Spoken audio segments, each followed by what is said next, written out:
Welcome to our channel. Selamat Hari Raya Pentakosta, Bapak Ibu, Saudara-saudari terkasih. Pentakosta terjadi 50 hari sesudah peristiwa Paskah atau kebangkitan Tuhan, atau 10 hari sesudah kenaikan Yesus ke surga. Ada 3 poin penting yang layak kita renungkan di hari mulia ini. Yang pertama, soal identitas Roh Kudus. Roh Kudus adalah pribadi ketiga dalam Tritunggal. Dia berasal dari Bapa dan Putra. Diutus untuk menguduskan gereja, kita semua umat beriman. Dan Roh Kudus mau menjadikan kita saksi sejati Injil demi keselamatan bagi sesama, bagi dunia.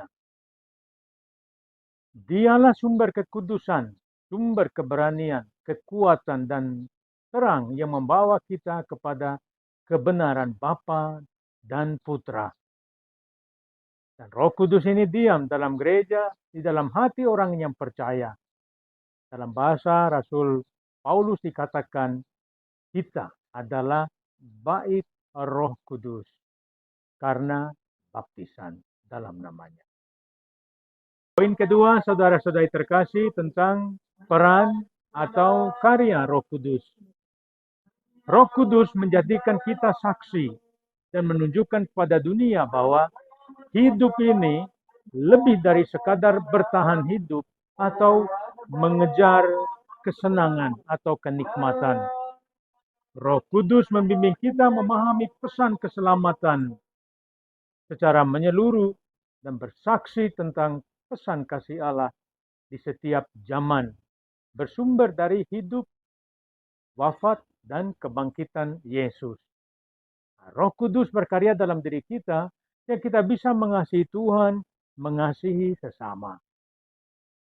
Semua kehendak baik dalam diri kita berasal dari Roh Kudus yang menuntun kita kepada kebenaran. Saudara-saudari terkasih, Roh Kudus menginspirasi daya tarik dan wawasan kita untuk melihat segala sesuatu dengan cara baru. Dialah yang menginsafkan kita. Kita sadar akan dosa, lalu bertobat dan melakukan apa yang Tuhan ingin kita lakukan. Ia menuntun kita kepada seluruh kebenaran tentang Bapa dan tentang Putra. Poin ketiga, ajakan bagi kita semua di hari raya Pentakosta ini untuk hidup dalam Roh. Untuk hidup dalam Roh Kudus diperlukan penyerahan diri kepadanya agar Dia yang mengendalikan diri kita. Bukan kita lagi, tetapi Roh Kudus yang mengendalikan kita. Ketika kita dibimbing oleh Roh, siapapun yang bertemu dengan kita akan melihat kehadiran Yesus yang hidup, dan kita menjadi ciptaan baru. Santo Paulus menasihati kita untuk hidup dalam Roh, bukan oleh keinginan daging. Dalam keinginan daging, kita tidak pernah menjadi ciptaan baru. Kata daging tidak menunjuk pada kulit yang membungkus otot, melainkan pada sifat manusia yang belum ditebus. Sifat manusia yang terluka oleh dosa-dosa sehingga terpisah dari Yesus.